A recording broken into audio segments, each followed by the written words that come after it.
A Rádio USP apresenta Programa Universidade 93,7. Ativa Antena 1. Bandeirantes FM, mais vida no ar. Especial História da Rádio. Bom dia, está no ar Universidade 93,7. Eu sou Maria Clara Balri. E eu sou Lucas Zacari. Este programa está dividido em duas partes. O primeiro episódio você ouviu na semana passada e o arquivo já está disponível no site usp.br/CJE. Hoje, vamos continuar falando sobre rádio aqui na rádio. Agora, você ouve as matérias de Rebeca Alencar, Pedro Guilherme Costa e Rodrigo Tâmaro, com os comentários do professor Pedro Serico Vaz Filho.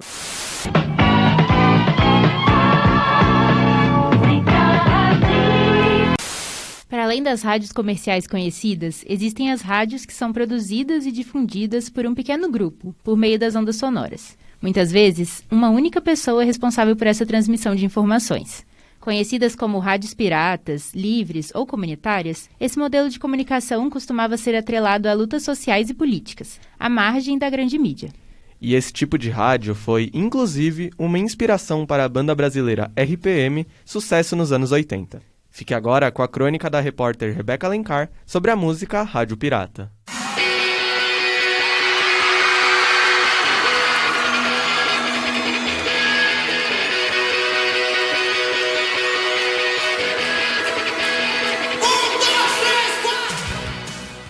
Você com certeza já ouviu essa melodia em algum lugar, certo? Se a resposta for sim, com certeza você sabe da sua importância na música brasileira. Se não, é o que você irá descobrir agora. Mas antes de tudo, muito prazer. Rádio Pirata, um dos maiores sucessos do rock nacional, lançado no fim dos anos 80 pelo RPM. Pirataria nas ondas do rádio. Havia alguma coisa errada com ele. As rádios piratas se tornaram um meio de protesto em países do exterior a partir do meio do século passado. A ideia era derrubar a concentração de poder da radiodifusão da época e criar transmissões populares, colocando no ar aquilo que você queria dizer, enquanto os espectadores escolhiam o que queriam ouvir. Em dado momento, alguns jovens aqui do Brasil se espelharam nessas rádios para fazer o mesmo em São Paulo, e foi aí que Paulo Ricardo e Luiz Schiavon, respectivamente vocalista e tecladista da banda RPM, tiveram um estalo. Mas, peraí, quem é RPM? Em 1980, Paulo Ricardo, que na época iniciava sua carreira como crítico musical, foi com a sua então namorada visitar os vizinhos, que ensaiavam em banda e decidiam em qual idioma cantariam, o inglês ou português. Ao dar sua opinião, Paulo entrou em uma longa conversa sobre música com Luiz Schiavon, que se apresentou como um pianista clássico que buscava um caminho mais popular. Dizia ter dificuldade de encontrar alguém com a mesma sintonia, mas foi ali que a dupla, que 3 anos depois daria início ao RPM, ou melhor, Revoluções por Minuto, nasceu. Voltando ao estalo, ele foi primordial para, como o próprio vocalista diz, apresentar a banda e mostrar ao que ela veio. O barulho no mercado fonográfico nacional foi tanto que, além de ter sido momentaneamente censurada, o primeiro álbum de estúdio, em que Rádio Pirata era uma das faixas, foi o suficiente para render ao RPM a primeira gravação ao vivo. O impacto que Rádio Pirata gerava do público era de deixar qualquer um com o queixo caído. Quando Luiz Schiavon introduzia os primeiros acordes no teclado, a plateia entrava em transe aos gritos de revolução. A banda ainda aproveitou o efeito no público não só para deixar sua marca, mas também para ousar e fazer versões de 10, 20 minutos combinando clássicos que também os inspiraram em sua jornada musical, fazendo da própria música uma espécie de rádio ao vivo.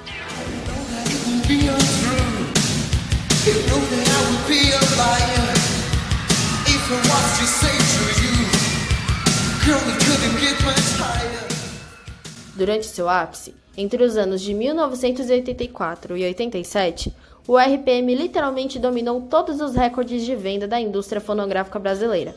E com esse histórico, dá pra ver que não foi por pura sorte. A banda em si foi uma revolução, Rádio Pirata foi uma revolução, e tanto a obra quanto os artistas deixaram uma mensagem bem clara. O brasileiro é capaz, sim, de fazer uma revolução. Para a Universidade 93,7, Rebeca Alencar.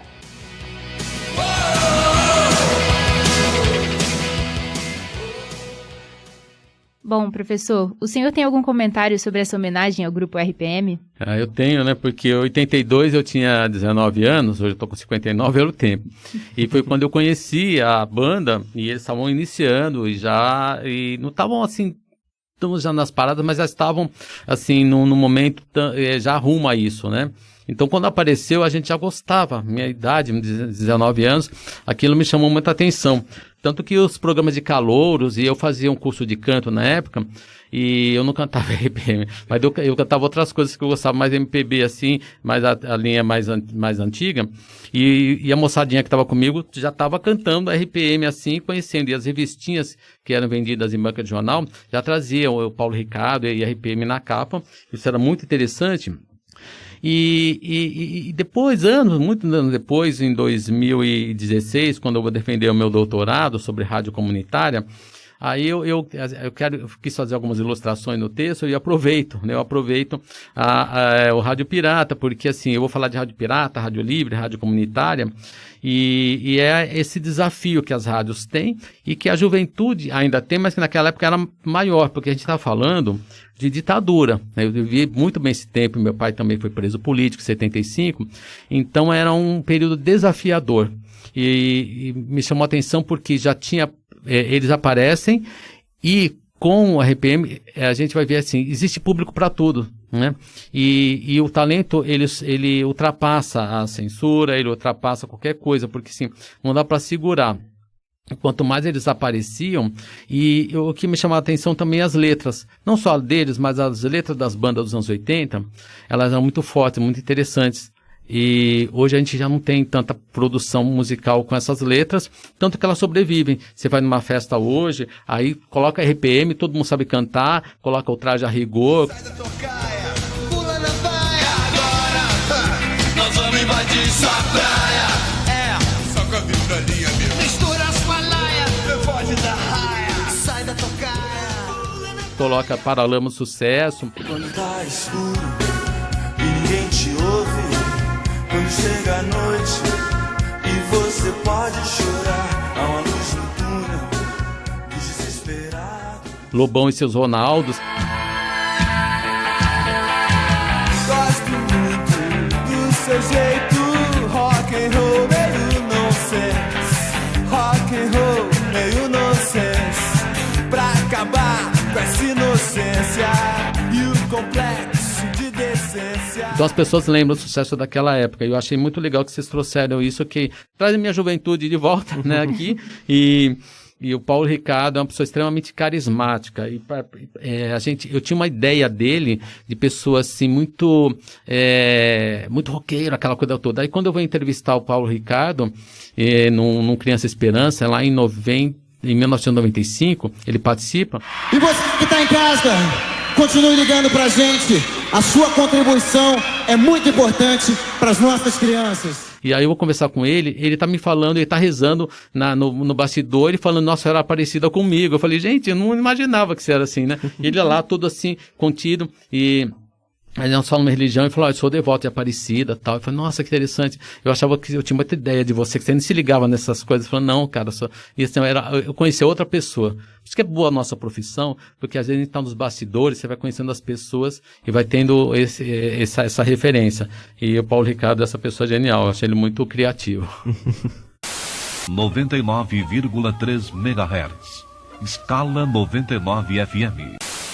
O programa de hoje é um especial sobre o rádio no Brasil e contamos com a presença do jornalista e pesquisador Pedro Cerico Vaz Filho. Agora, mudando um pouco o rumo da nossa conversa, Maria, você tem escutado alguma música que você estava ouvindo sem querer no rádio e acabou se tornando especial? Nossa, Lucas, agora não me vem nenhuma na cabeça, mas eu adoro andar de carro pela cidade com uma musiquinha, me sinto numa cena de filme. Boa, Má. Bom, para entrar no clima nostálgico de encontrar a sua música preferida tocando no rádio, fique agora com a crônica do Pedro Guilherme Costa, que redescobre as músicas da madrugada. Um dia você está no ônibus, lavando louça ou até mesmo passando em frente a uma loja com uma playlist alta, quando de repente um estalo. Sabe aquela música que você ouviu há pelo menos uma década que marcou um momento? você é pego de surpresa por ela, que invade seu subconsciente. Assim como um momento que foi marcado por essa trilha sonora. Aposto que você, que está me ouvindo agora, já passou por isso em algum momento da vida. Hoje vou contar a minha história envolvendo esse momento de epifania musical, e que está intimamente ligada ao rádio. Maricá, Rio de Janeiro. O ano, pelo que eu me lembro, é 2008. É madrugada e estou voltando para casa pela costa da cidade, som de praia no fundo. O mar está começando a ficar de ressaca. Minhas irmãs dormem no banco de trás, enquanto a minha mãe e meu padrinho, que deu uma carona, estão calados na frente. É madrugada. Você pode estar se perguntando como ele se lembra de tanta coisa. Falo sobre isso um pouco mais à frente na crônica. O rádio está sintonizado na Mix FM 102.1. Enquanto os paulistanos cresceram com o clássico bordão O Melhor Mix de São Paulo, eu cresci com o Melhor Mix do Rio. Como é madrugada, a rádio toca algumas músicas mais antigas. Bom, pelo menos costumava ser assim naquela época. Batidas dos anos 80 e 90 eram as estrelas do horário. Músicas super animadas com ritmos marcantes, mas que agora, imagino eu, ajudam os motoristas a não dormir ao volante. Dentre a seleção daquela noite, uma música me chamou a atenção. Era uma música com um piano frenético e uma voz feminina potente. As batidas, de uma forma mágica, começaram a sincronizar perfeitamente com as luzes dos postes que penetravam as janelas do carro. Talvez um Fiat Uno prata, mas esse eu não tenho toda certeza, porque o que importa mesmo estava acontecendo dentro do carro. Por incrível que pareça, uma música produzida há mais de 2 décadas se encaixava perfeitamente naquela cena da madrugada. 10 anos se passaram entre idas e vindas da música, que aparecia sempre de forma distante, sem despertar aquela vontade de pesquisar qual o nome dessa canção. O mais próximo do estalo ocorreu enquanto assistia Shrek 2, logo mais você vai entender. Foi só em 2018 que, conversando com um amigo do colégio que colocou o clipe da música, que eu tive a minha pequena e grande epifania musical. É difícil explicar os clipes dessa cantora. Esse, por exemplo, começa com uma casa de madeira pegando fogo, um cowboy com um chicote neon e mulheres dançando e cantando de branco. Uma mulher com um marcante cabelo loiro bufante sai da casa em chamas cantando.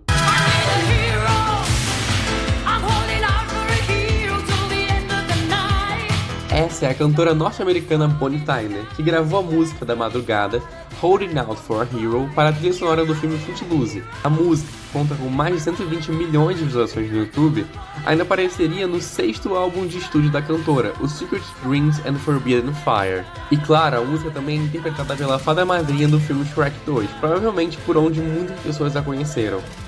O momento foi de epifania e logo toda aquela cena do carro voltou à mente. Tudo da maneira como estou narrando agora. Como pode uma música que eu não ouvia há anos destravar uma memória de década? Também é engraçado notar como essas músicas que estiveram no topo e foram um sucesso nas pistas de dança, hoje fazem parte de um movimento muito curioso do rádio, que age como um museu de grandes sucessos das décadas de 80 e 90, das meia-noite às 6. Então conta pra gente qual o seu momento de epifania musical, que marcou um momento e te fez falar, então esse era o nome daquela música. Para a Rádio USP, Pedro Guilherme Costa.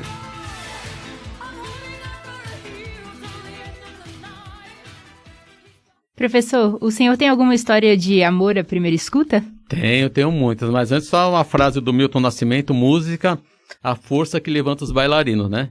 Então tá genial o trabalho do Pedro, meu xará, e o Guilherme, que é o nome dele, eu me lembro 2 nomes que eu gosto muito, Guilherme Arantes e Guilherme Lamounier, 2 grandes artistas. Olha, história de amor, assim, eu sou muito ligado, eu falei do Guilherme Arantes, porque ele tem uma música chamada Êxtase, que eu gosto muito, então pra mim a história de amor tá em êxtase, que é a música do Guilherme Arantes, que eu sou apaixonado por ela. Eu nem sonhava te amar desse jeito.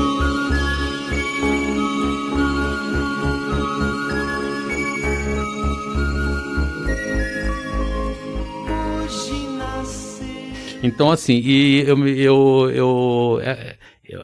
minha memória afetiva, né, e também de namoro, aquelas coisas de juventude, assim, então eu achava, e eu não vejo mais isso, assim, né, e êxtase me chama muita atenção, é bacana, gosto muito de música internacional também, mas essas dançantes, aproveitei muito isso, mas eu não era muito ligado no movimento de discoteca, porque eu acho que aquilo descaracterizava um pouco a nossa cultura, mas ao mesmo tempo eu achei bacana, depois que eu vejo frenéticas cantando abra suas asas, solte suas... Aí isso foi muito, impulsionou a gente ali também.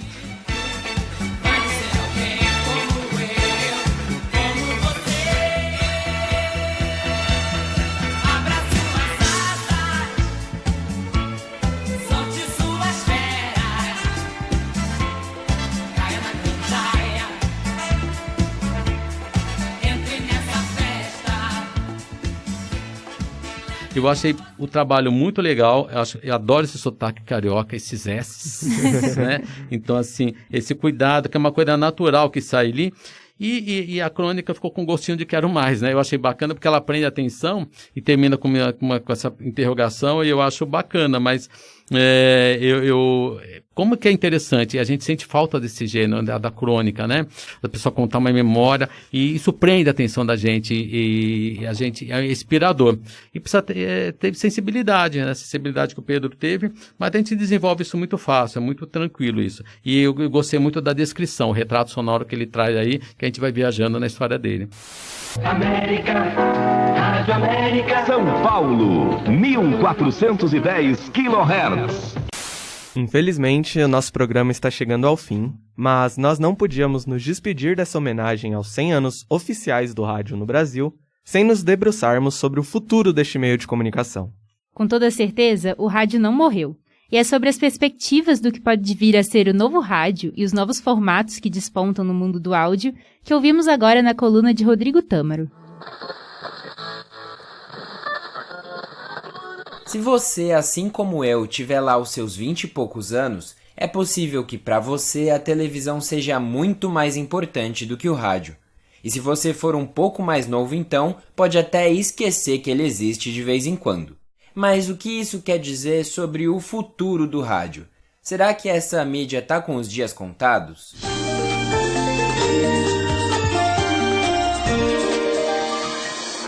Bom, não é bem assim. Essa não é a primeira vez que se discute o fim do rádio. A televisão, o cinema, depois a internet. E agora os podcasts e serviços de streaming são apontados por alguns como mídias que substituirão ou incentivarão a morte do rádio. Professor, boa noite. Aqui fala o repórter Enso, serviço público da Enso, brasileira de petróleo e dos revendedores Enso, com as últimas notícias da... Mas não funciona desse jeito. Primeiro, se a gente tiver essa conversa com uma pessoa um pouco mais velha, ou se você for essa pessoa, com certeza tem alguma história para contar sobre uma transmissão de futebol. Zé Maria pediu passagem, 36 segundo tempo de jogo. Capriça, garotão, capriça que o placar não é teu. Eu boto fé nessa cabecinha, garotão Zé Maria. Está autorizado, vai chover lá dentro da boca da botija, barreira por dois homens. Correndo pro pedaço, Zé Maria, conclusão na boca do gol, tentou, Basílio de cabeça, tentou, bateu lá atrás, de cabeça lá de dentro. Ou sobre o noticiário, por exemplo. 4 imóveis foram atingidos, um deles, um prédio de 8 andares, o qual é o que mais pega fogo nesse momento. Nós chegamos aqui, Pedro, por volta das 6 horas da manhã, e até agora o fogo não foi controlado. E mesmo se você for da geração mais nova, eu acho difícil que você não tenha pelo menos um aparelho de rádio na sua casa. Você ouve Kiss FM, ZYM 681, 102,1 MHz, São Paulo. E para toda... Para discutir o futuro, a gente precisa considerar o passado e o presente. Para isso, eu vou trazer alguns dados sobre essa mídia que completa 100 anos de existência no Brasil. E eu já adianto, se você é daqueles que acha que o rádio está esquecido ou é lembrado só por quem é mais velho, eu vou ter que te avisar, você está enganado. Uma pesquisa do Cantar Ibope feita em 2021 mostra que quase 80% dos brasileiros consomem rádio. No geral, são pessoas de meia idade que utilizam aparelhos comuns. E o rádio, tão importante ao longo desses 100 anos, virou um parceiro que nos acompanha enquanto lavamos a louça ou cozinhamos, ou então quando dirigimos pelo trânsito da cidade. twitter.com/RadioMixFM. Certo, a gente pode dizer com segurança que audiência não falta. Também é importante lembrar que as mídias sonoras são cada vez mais consumidas e atendem a uma demanda que não pode ser substituída pela televisão, por exemplo. O futuro, então, passa pela inovação, o aprimoramento tecnológico de antenas e sinais, maior interatividade e contato com o público, e a produção de conteúdos multimídia veiculados também em outras plataformas são algumas possibilidades. E as emissoras têm na internet uma grande aliada. As web rádios são uma tendência. Estamos aqui para apresentar a Web Rádio Master. Ouça nossa programação pelo site www.webradiomaster.com.br. Ouça também pelos aplicativos do seu smartphone ou tablet. Web Rádio Master com você. A pesquisa mostra que esse é um público que cresce e passa cada vez mais tempo consumindo produtos radiofônicos pela internet, no computador ou no celular. E se os conteúdos em áudio estão em alta ultimamente, eu me arrisco a dizer que rádio, streaming e podcasts são mais aliados do que rivais. Essa é apenas uma oportunidade de as emissoras produzirem conteúdos mais segmentados e personalizados, que podem ser consumidos de forma assíncrona, a depender do interesse do ouvinte, mas sem perder a essência de companheiro que o rádio tem.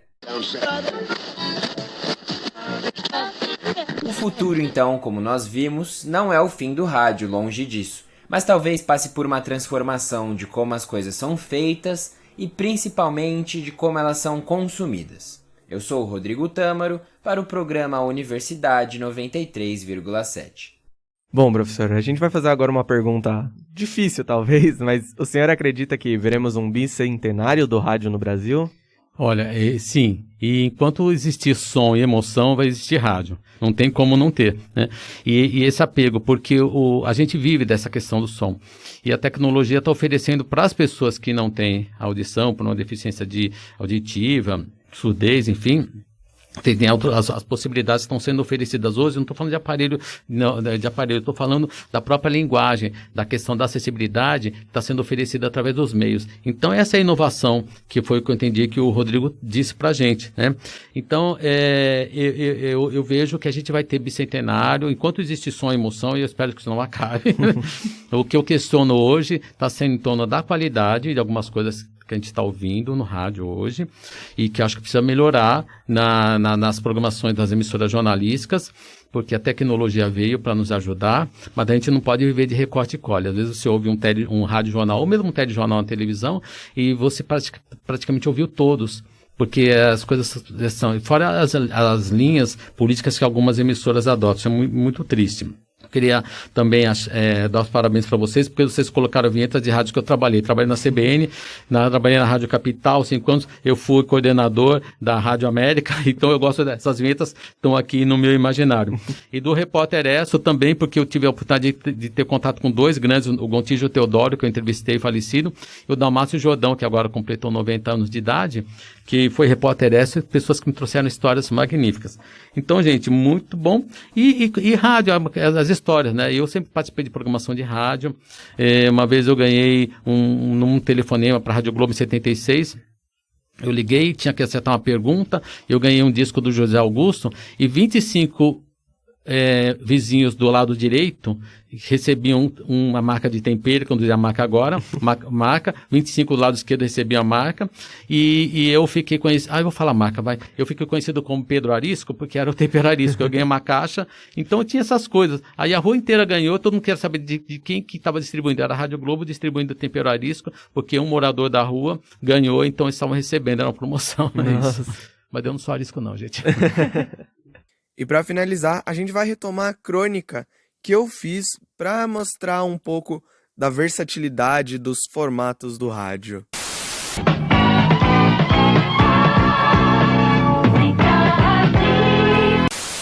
Um novo objeto chega em casa. Em cima da mesa ou de uma prateleira, é colocado em um pedestal para ser admirado. Muito mais que uma decoração, dali sai um som. Se hoje os celulares acompanham as pessoas quase que como um apêndice, era ao redor do rádio que as famílias se reuniam. Dali, as notícias do dia iam diretamente para seus ouvidos.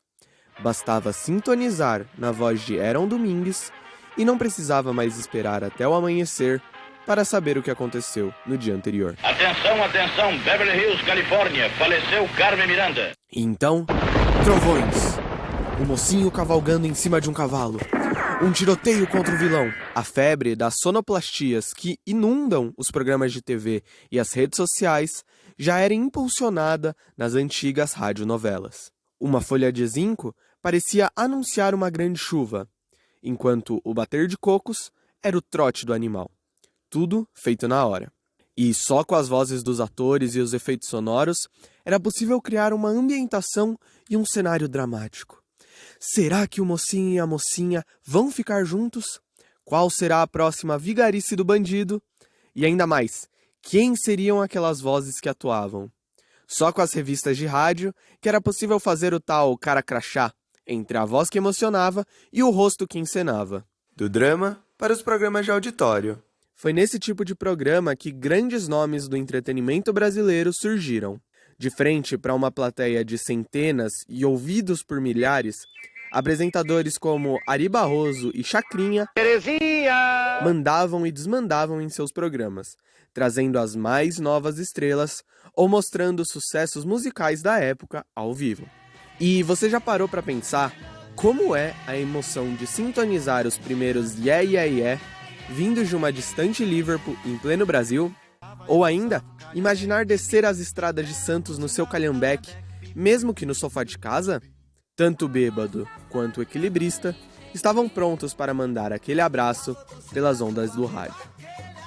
Mas não tem como não dizer de emoção radiofônica sem citar o grande momento do futebol. O de pilha passou a ser mais um instrumento de torcida, aglomerando-se aos milhares que acompanhavam os jogos no concreto dos estádios. Não bastava apenas assistir a jogadas geniais e aos gols inimagináveis. A companhia de Fiore Gigliotti e Osmar Santos eram primordiais para o torcedor. E quando o jogo era longe de casa, somente pela rádio era possível saber em tempo real o que estava acontecendo com seu scratch preferido. Os 100 metros do campo pareciam uma pequena quadra de escola, com a velocidade da narração vindo a 1000 por hora e de repente Leônidas armava a bicicleta, Pelé subia para cabecear, Rivelino fazia um elástico ao Zico, preparava a falta e pro gol!